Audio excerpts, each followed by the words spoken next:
qual é o propósito de Deus para o seu povo? Qual é o propósito de Deus para os salvos? Uma vez que você se converteu, que você foi salvo, recebeu Jesus, tem a nova vida em Cristo Jesus, o que vem depois? Já parou para pensar nisso? Não é, obviamente, você ficar rico. O propósito de Deus não é nos deixar ricos, não é livrar você de problemas e dores, facilitar a sua vida. O propósito de Deus em nos salvar não é realizar os nossos desejos. Quero ir direto ao ponto e propor para você que, biblicamente, Deus quer que os salvos, Deus quer que o seu povo atinja esse propósito, que o seu povo se torne semelhante a Cristo. O propósito de Deus em salvar você é fazer você mais e mais parecido com Jesus. É o que nós encontramos no texto de Romanos 8, 29, que diz assim: pois aqueles que Deus de antemão conheceu, Ele também predestinou para serem conformes à imagem de seu Filho.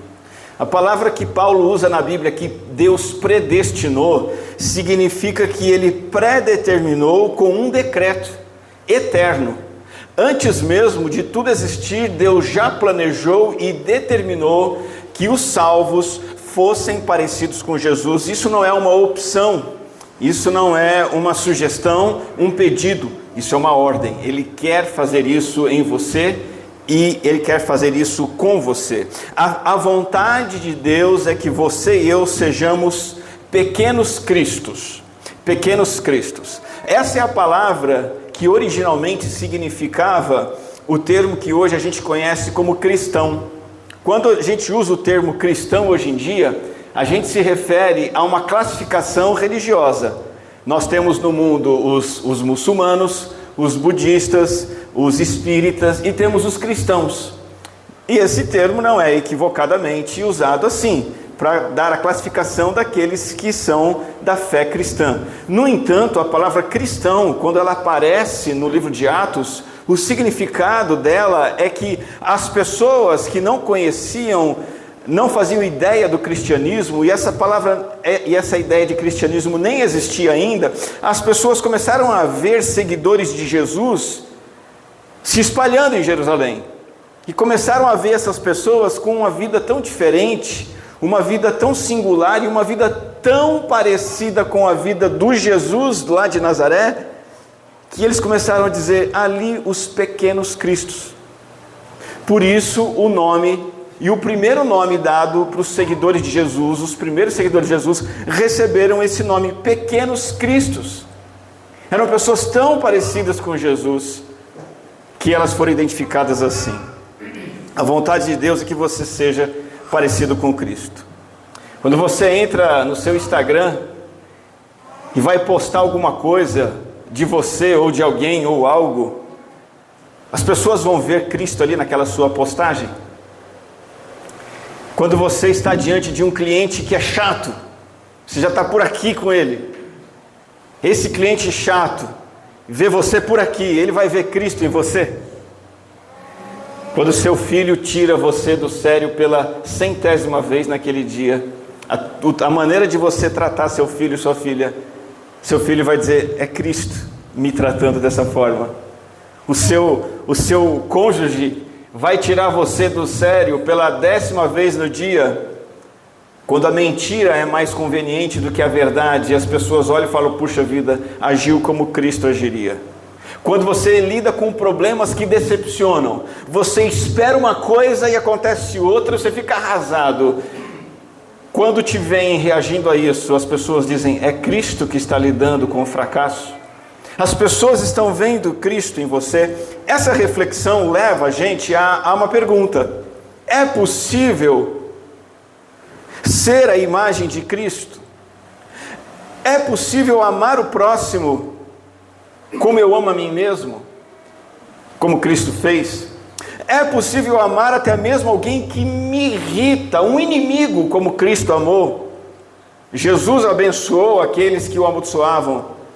É possível fazer isso? É possível ter a mesma humildade que Jesus teve? É possível ter a mansidão que Jesus demonstrou? ser tão compassivo quanto Jesus era, ser tão justo quanto Jesus foi, ter a misericórdia que ele teve. É possível você se comportar o tempo todo de maneira correta e íntegra, como Cristo se comportou? Evangelizar, pregar, anunciar a mensagem com o mesmo amor que Jesus anunciou, com a mesma ousadia que Jesus teve. Será que é possível? É possível ter a vida de oração que Jesus teve, orar como ele orou, jejuar como Jesus jejuou, ter uma devoção como Jesus teve? Tudo isso na vida de Jesus é inigualável. Fazer a vontade do Pai, obedecer de forma completa. A resposta sincera, olhando para a realidade, é não. Não é possível. Ainda mais se você levar em conta a sua realidade de vida. Certamente você vai ter que ser honesto e dizer: realmente eu estou muito, muito longe. E esse muito longe é pouco. Do tão longe nós estamos de sermos iguais a Cristo. Se formos honestos em olhar para a vida de Jesus, como é retratada nos evangelhos, nós estamos a milhares de anos-luz de sermos como Jesus, agirmos como Jesus. Se nós olharmos para a realidade do evangélico brasileiro de 2025, são pouquíssimos os evangélicos que realmente mostram Cristo no seu modo de viver. É a única maneira como Jesus serviu, é a única maneira como ele viveu, cuidou, amou, proclamou as boas novas. Isso nos coloca numa enrascada. Eu tenho uma ordem para ser como Jesus, um plano, uma determinação de Deus, mas eu olho para a realidade e vejo que eu não sou assim, não consigo. No entanto, a Bíblia diz que nós podemos e devemos fazer isso. Andar como ele andou, diz o apóstolo João lá em sua carta, está chamando a gente para imitar Jesus. O apóstolo Pedro fala para sermos imitadores dele, seguimos os seus passos. O apóstolo Paulo algumas vezes vai dizer: imitem a Cristo, ou ele diz assim: imitem a mim, porque eu sou tanto quanto eu imito a Cristo. Nós acabamos de ver Romanos 8:29 dizendo: predestinou para sermos conformes à imagem do seu Filho. Eu quero propor para você uma ideia que te ajuda a ter mais confiança nesse compromisso, embora você se veja longe dele. A ideia é que a imitação de Cristo envolve que nós temos isso como alvo e como um caminho. Vou repetir: a imitação de Cristo não envolve necessariamente você ser perfeitamente igual a Jesus, e esqueça dessa ideia, mas envolve integridade, completude nisso. Esse é o meu alvo, e é nesse caminho que eu estou. Um alvo e um caminho. Paulo diz isso em Filipenses 3:12. O texto bíblico diz assim: não que eu já tenha recebido isso. Ele está falando da semelhança de Jesus. Ele mesmo diz: eu não sou perfeitamente igual a Jesus, ou já tenha obtido a perfeição.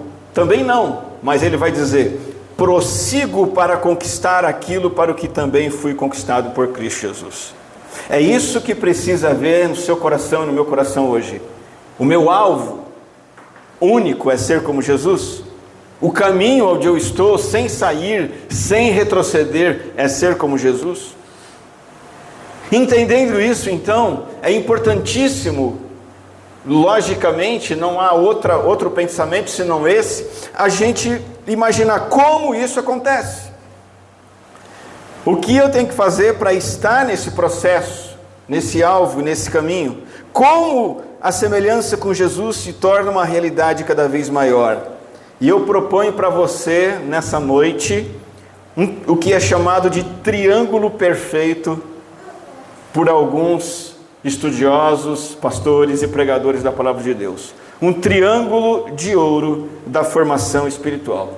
Um triângulo porque ele propõe 3 ações contínuas e conjuntas que vão colocar você no padrão da semelhança de Jesus. O triângulo de ouro da formação espiritual. Como todo triângulo, esse triângulo de ouro tem 3 lados. Eu vou apresentar para você o primeiro lado. O primeiro lado desse triângulo se chama a prática das disciplinas espirituais, ou disciplinas espirituais. Para que Cristo, a semelhança com Cristo, seja o seu alvo e o seu caminho, é preciso que as disciplinas espirituais sejam uma experiência prática na sua vida. Antes de esclarecer o que são disciplinas espirituais, deixa eu dizer uma coisa. Nós somos salvos pela graça, tá certo? E graça significa ausência de mérito. Há algum mérito em você para que você entre no céu? Não. Você vai para o céu e você é aceito por Deus sem mérito algum. Graça significa ausência total de mérito. Mas deixa eu corrigir uma coisa que pode estar talvez equivocada na sua mente. Graça é ausência de mérito, mas não de esforço. Eu vou repetir. Graça significa ausência de mérito, mas não de esforço. O caminho em direção ao alvo é estreito, é íngreme, é dificultoso. Você vai ao céu sem méritos. Você desfruta da presença de Deus sem merecer. Você tem o perdão dos seus pecados sem mérito algum. Todos os méritos são de Cristo. Você vai ao céu sem méritos, mas não vai sem esforço. Não confunda uma coisa com a outra. Sem esforço diligente, não avançamos em direção ao alvo. Entendido isso, o que são disciplinas? Quais são as disciplinas espirituais que me levam à semelhança de Cristo? A palavra disciplina é de propósito, propositalmente, significa uma prática que você decide e faz com empenho e com compromisso. Disciplina, algo que envolve esforço. Mais uma vez eu recorro aos estudiosos da vida cristã, e eles elencam às vezes 5, 10, 15 disciplinas espirituais. Eu trouxe algumas aqui para você pensar. Leitura das Escrituras é a primeira disciplina espiritual que eu cito, e é considerada uma disciplina espiritual. Disciplina porque o ato de ler, de maneira geral, já é um ato com o qual nós não estamos acostumados. Não somos praticantes da leitura. Nós lemos minimamente. E que dirá a leitura da Bíblia, que é um livro difícil, complicado. Então ler a Escritura é uma disciplina, e eu tenho que entender como uma disciplina espiritual. Uma disciplina por meio da qual Deus vai operar em mim a semelhança de Jesus. Ler as Escrituras. Você tem lido as Escrituras com seriedade? Outra disciplina espiritual ligada à Bíblia é memorizar as Escrituras. Vou usar uma palavra mais simples para ficar claro para você. Quando eu falo de memorizar, eu estou falando de decorar mesmo. Igual você, mais antigo, que decorou tabuada. Os novos não decoram tabuada mais. Mas antigamente tinha que decorar tabuada. Decorar versículos da Bíblia é uma disciplina espiritual que vai fazer com que você se pareça com Jesus. Você tem decorado o versículo da Bíblia? Qual versículo bíblico você decorou esse ano? A memorização das Escrituras é uma disciplina espiritual. Meditar na Bíblia. E esses três estão ligados: ler, decorar e aí meditar. Pensar e me esforçar em refletir e pensar no que a Bíblia diz. Temos também a disciplina da vigilância. É você se manter atento o tempo todo na santidade. A vigilância está muito conectada com a oração, que também é uma disciplina espiritual. Você estabelece que vai orar no dia, em determinados horários do dia. Você estabelece que vai passar o seu dia em oração. Você tem que se esforçar para fazer aquilo, senão o rádio te distrai, o celular te distrai, o mundo te distrai. Disciplina da oração, da vigilância. Outra disciplina espiritual: solitude. A prática de ficar sozinho em momentos do dia, em momentos da semana, sozinho mesmo, sem companhia física e sem companhia virtual. Diga-se, sem celular. Para que naquela solitude você possa pensar na Bíblia, pensar em Deus, falar com Deus, sem que nada te atrapalhe. Solitude, que é diferente de solidão. Solidão é você se sentir sozinho. Solitude é você querer ficar sozinho com Deus. Adoração comunitária, estar na igreja, nos dias de encontro da igreja, para adorar, receber a palavra, comungar, disciplina espiritual. A prática do autoexame, você separar momentos em que você para pensar e pedir que o Espírito Santo te ajude a avaliar como eu estou, quais são meus pecados, aonde eu estou falhando com o Senhor, aonde eu estou em falta. Autoexame junto com outra disciplina, que é a da confissão, que também é uma disciplina, que é você confessar o seu pecado ao Senhor. E muitas vezes a confissão é importante ser feita também para um irmão em Cristo. Uma disciplina, você procura alguém de confiança para compartilhar o seu pecado, sua luta, sua dor. E tem muitas outras, o jejum, o serviço. Então, ler, memorizar, meditar, vigiar, orar, ficar a sós, adoração comunitária, autoexame, etc, etc. Todas essas coisas modelam Cristo em nós. Imprimem a marca de Cristo em nós. Infundem pouco a pouco o caráter de Cristo em você. Você deve começar a praticar essas disciplinas, ou começar a rever o porquê tem praticado. Se disser assim, mas precisa mesmo? Precisa. E se eu não praticar? O propósito de Deus não vai se cumprir. O meio pelo qual Deus vai fazer com que você seja parecido com Cristo é esse. Você não tem escolha. Deixa eu dar um exemplo para você. O Leonardo Cunha, você não conhece. Ele pesava 200 quilos em 2016. Com 11 anos ele já estava com mais de 100 quilos e tinha ódio do seu peso. E ele não queria mais viver. Já em 2016, pesando 200 quilos, ele tomou a decisão. E ele tomou a decisão de se cuidar, de fazer exercícios, de seguir uma série de disciplinas com o seu corpo. E 8 anos depois, ele se tornou campeão de fisiculturismo. De 200 quilos, ele chegou a 87 quilos. Uma das raras pessoas que perderam mais de 110 quilos sem fazer cirurgia bariátrica. E diz ele, sem tomar medicamento para emagrecer.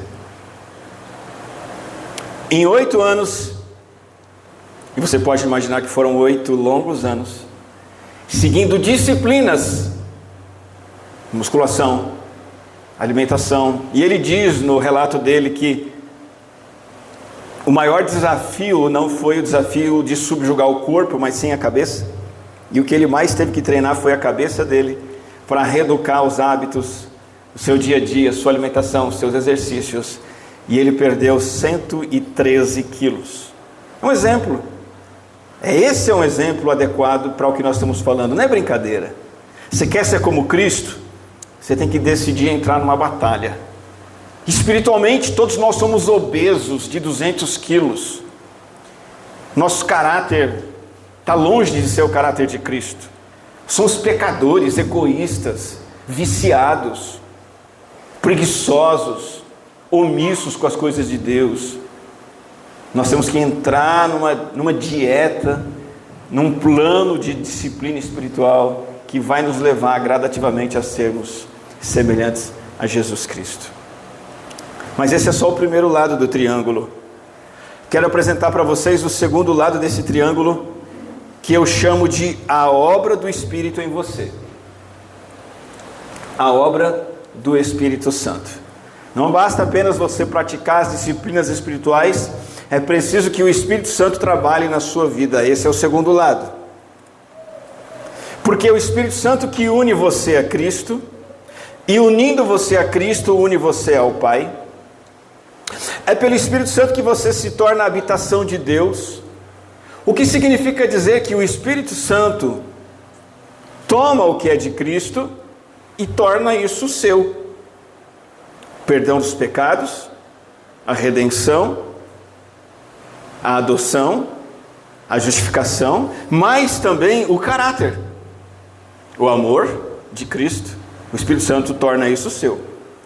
A alegria que Cristo tinha, a paz de Cristo, a paciência de Cristo, Ele torna sua.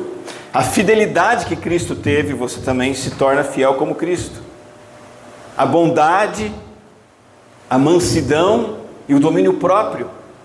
O Espírito Santo toma tudo isso e torna seu. Por isso que a palavra de Deus chama isso de fruto do Espírito. Ao permanecer em Cristo e Cristo em você, por meio das disciplinas espirituais, que é o primeiro lado do triângulo aqui, então o caráter de Cristo vai se manifestar na sua vida. É fruto do Espírito, não obra sua. O Espírito produz. Isso é algo que depende completamente da ação poderosa do próprio Espírito de Cristo em você. Ninguém é capaz de viver a vida de Cristo e produzir o fruto do Espírito sem Ele. Somente o próprio Espírito realiza isso em você. Você diz assim, tá, o que eu faço aqui? Nada. E ao mesmo tempo tudo. Nesse segundo lado do triângulo, a sua parte é vulnerabilidade, expectativa e dependência. Já que é obra do Espírito, você tem que se colocar vulnerável. Continuamente viver uma vida vulnerável. Uma vida de fé. Uma vida de fé em que você crê que o Espírito está atuando poderosamente. Para que você seja transformado no seu dia a dia. Vulnerabilidade, expectativa. Desejar isso.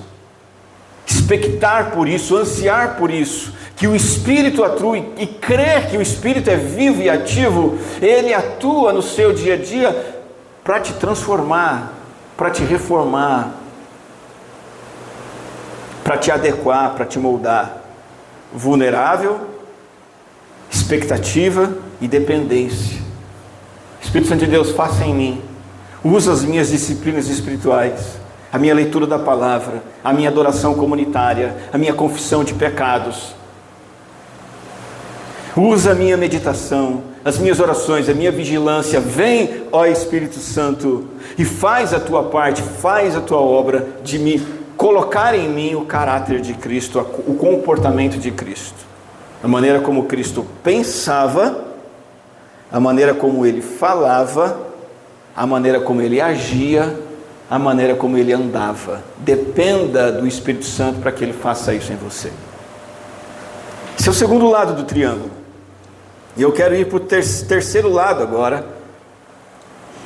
E eu vou chamar, para fechar esse triângulo, o triângulo de ouro, o triângulo da semelhança de Cristo, é o terceiro lado, a aceitação sincera das provações. Você pode perceber que eu não estou pregando um texto bíblico em sequência, como eu costumo fazer. Como eu disse, eu tenho nesse sermão a síntese do que o Novo Testamento fala sobre esse assunto, conforme estudiosos bíblicos têm descrito e falado. E eu reuni e chamei isso de triângulo de ouro. As três coisas que, resumidamente, tornam você e eu mais e mais semelhantes a Cristo. Estão aí na sua frente. São elas: a primeira, disciplina espiritual. Você entendeu bem o que é isso. A ação do Espírito Santo, está claro o que é isso. E agora a terceira, vamos entender as provações, a maneira como você lida com as provações. As provações acontecem, as dificuldades acontecem. Deus estabeleceu a dificuldade para nós no Jardim do Éden, porque era necessário. Muita gente pensa que a maldição da terra, as dores de parto, foram apenas castigos e Deus querendo se vingar. Não, Deus não tem prazer em se vingar nesse sentido. Eu vou descontar. Isso é coisa que a gente faz, né? Eu vou descontar. Deus não faz isso. Mais do que vingança, são imposições de dificuldades necessárias para Adão e Eva, que colocariam limites, que apertariam o primeiro casal, e que empurraria esse casal para uma vida de dependência do Senhor, da qual eles saíram. Então as dificuldades estão aí, até hoje, Deus não vai tirar, elas fazem parte do plano dele. O foco é a maneira como eu vou aceitar essa realidade. O erro mais comum, universalmente falando, para se lidar com dificuldades, é que em meio à dor e o sofrimento, a gente quer logo fugir, a gente quer logo resistir, a gente quer logo negar. E eu ilustro isso com o vício que nós temos, e eu não estou dizendo para você não fazer isso, mas nós temos o vício, é automático. Sentiu uma dorzinha? Tilenol. Né? Deu aquela dorzinha? Dipirona. Você não quer dor. E não tem problema nenhum você fazer isso. É recurso da medicina para você usar. Isso é só uma ilustração do quanto nós temos dificuldade em aceitar as dificuldades. Por isso que tem muita gente que repreende problemas. Vou repreender. Está repreendido, está amarrado. Né? A gente ignora, tem gente que tenta ignorar. Não, está tudo bem. Reclama. Parte para negação. Não, isso não vai ficar comigo. Em nome de Jesus, eu não nasci assim. Enfim. Questionar. Por quê? Culpa aos outros. São todas formas diversas de fazer uma coisa só: lidar de maneira errada com as provações. Romanos capítulo 8, versículo 28 diz assim, sabemos que Deus faz todas as coisas cooperarem para o bem daqueles que o amam e que são chamados de acordo com o seu propósito. O propósito de Jesus para nós, no versículo seguinte a esse, como vimos lá no início do sermão, o propósito é sermos semelhantes a Cristo. E aqui Paulo está dizendo o seguinte, olha, Deus faz tudo para esse objetivo. Todas as coisas. Para o nosso bem. O bem é eu ser mais parecido com o Senhor Jesus Cristo. Circunstâncias dolorosas estão incluídas nesse todas as coisas de Paulo. As circunstâncias dolorosas têm por finalidade você amadurecer, deixar de ser aquele sedentário espiritual de 200 quilos e ir se tornando gradativamente alguém saudável. Os problemas também são uma parte da ação de Deus para isso. Formar o caráter de Cristo em você. Eu quero citar aqui para você Tiago capítulo 1, versículo 2. Acompanhe a leitura, o texto diz assim: meus irmãos, olha como somos chamados a uma postura de aceitação da dor. Considerem motivo de grande alegria sempre que passarem por qualquer tipo de provação. Tem crente que não está comprometido com o caráter de Cristo, ele só considera motivo de alegria quando a provação acaba. Ele só faz culto de gratidão a Deus quando ele consegue comprar a casa própria. Ele só faz uma oração de louvor a Deus quando ele é curado. Mas Tiago está dizendo o seguinte: considere motivo de alegria passar por qualquer tipo de provação. E aí ele vai dizer a razão. Qual é a razão? Pois sabem que quando sua fé é provada, isso significa dizer que o problema prova a fé. Quando a fé é provada, a perseverança tem oportunidade de crescer. Sem problema, não tenho como perseverar. Eu só consigo perseverar quando está difícil. É ou não é verdade? Eu só consigo perseverar quando está doendo. E aí eu persevero. E quando eu tenho essa oportunidade de crescer, e a perseverança tem que crescer, até estar plenamente desenvolvida, o texto diz assim: aí vocês serão maduros e completos, sem que nada lhes falte. Que maturidade é essa? Que completude é essa? Que nada falta é essa: é Cristo em nós. Paulo cita coisas que ele aprendeu através do sofrimento. Paulo praticava as disciplinas espirituais. Primeiro lado do triângulo. Paulo tinha o Espírito Santo trabalhando na vida dele. Segundo lado do triângulo. Mas Paulo também disse que teve coisas que ele só aprendeu na dor. Terceiro lado do triângulo.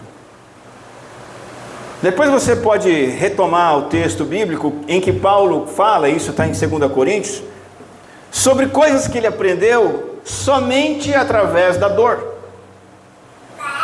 Pelo menos 3 coisas ele diz que ele aprendeu. Primeiro, ele aprendeu a não ficar orgulhoso com a grandeza das revelações que ele tinha recebido. Paulo diz assim na carta: eu recebi coisas tão grandes de Deus, e eu aprendi a não me orgulhar, porque Deus colocou para mim também muita dor. Eu pedi para ele tirar esse espinho na carne, ele não tirou, e eu entendi, é para eu me colocar no meu lugar. Ele revelou grandes coisas para mim através de mim.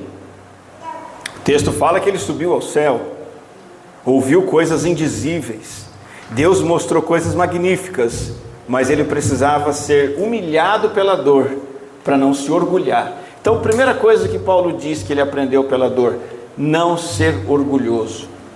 Segundo, ele diz: entender que a graça de Deus é suficiente, que a graça de Deus basta. Paulo aprendeu que ele não precisava de mais nada, que a graça de Deus em Cristo é suficiente para ele. Paulo aprendeu que ele não precisava de uma roupa, de um alimento, de amigos, de aplauso, de conforto.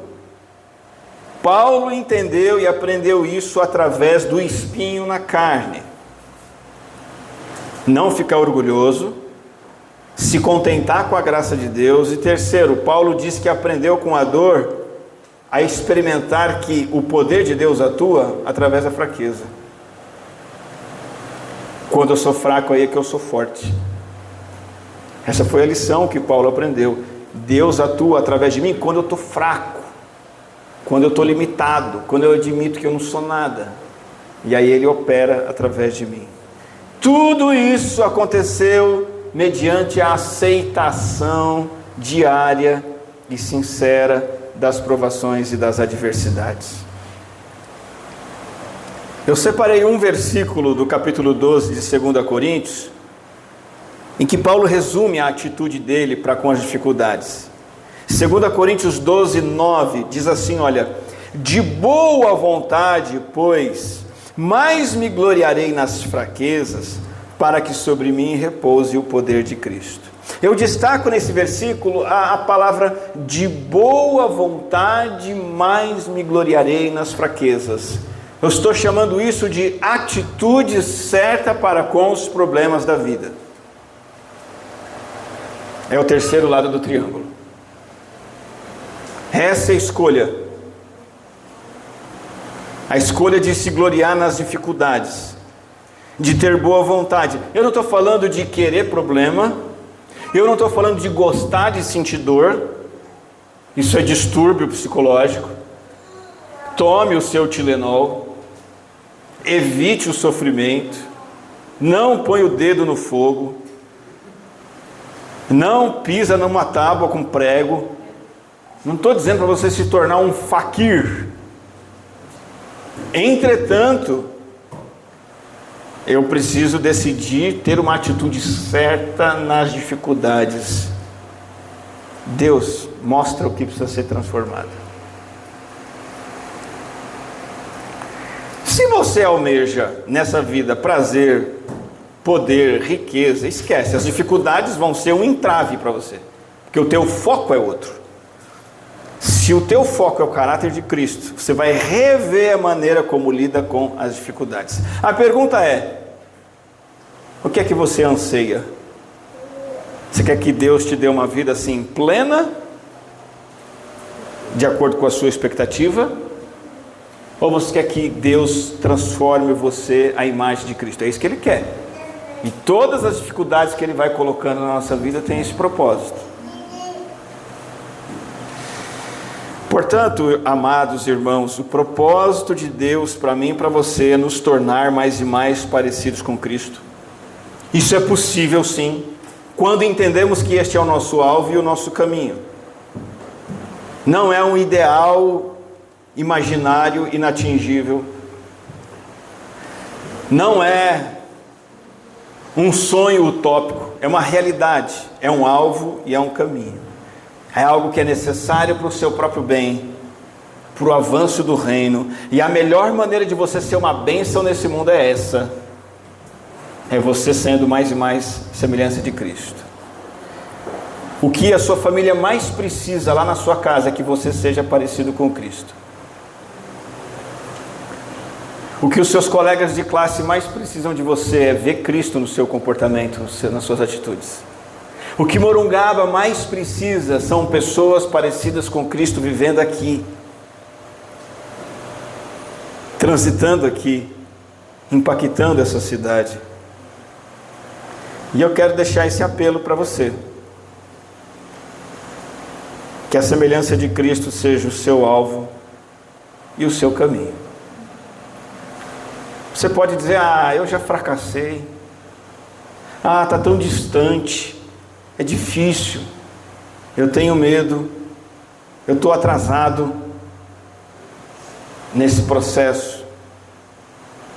Deus não espera que você se torne imediatamente parecido com Cristo. Deus espera que esse seja o seu alvo e o seu caminho.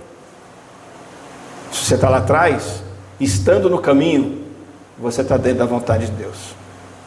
O caminho está difícil, mas você está nesse caminho, você está dentro da vontade de Deus.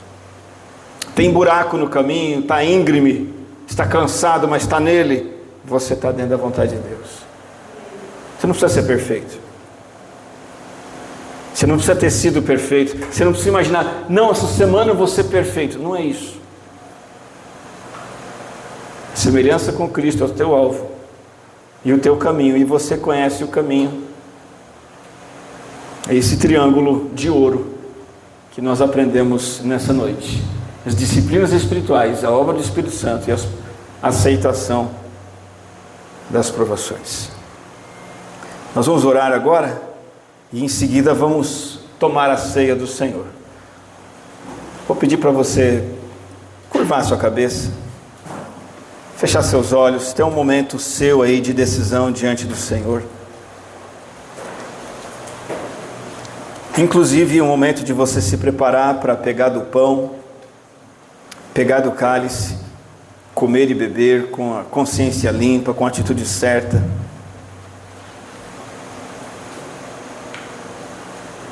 Você pode, de maneira muito simples, dizer para Deus: Deus, esse é o meu compromisso.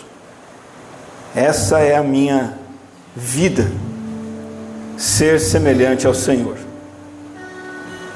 Se você não tem convicção de que é isso que você deseja, pode falar isso para Deus. Deus, eu não tenho certeza se é isso que eu quero, me ajuda a ter essa certeza. Deus vai te ouvir, peça isso a Ele. Talvez nessa noite você identifique outros compromissos de vida, outros sonhos, outros propósitos. Tenha ousadia em oração agora de abdicar e renunciar esses propósitos equivocados e distorcidos e abraçar esse propósito de ser semelhante a Cristo. Senhor, coloca esse alvo no nosso coração, nos coloca nesse caminho, nos ajuda no trabalho diário de praticar as disciplinas espirituais, experimentar a ação do Teu Espírito e enfrentar as dificuldades e as provações de maneira adequada,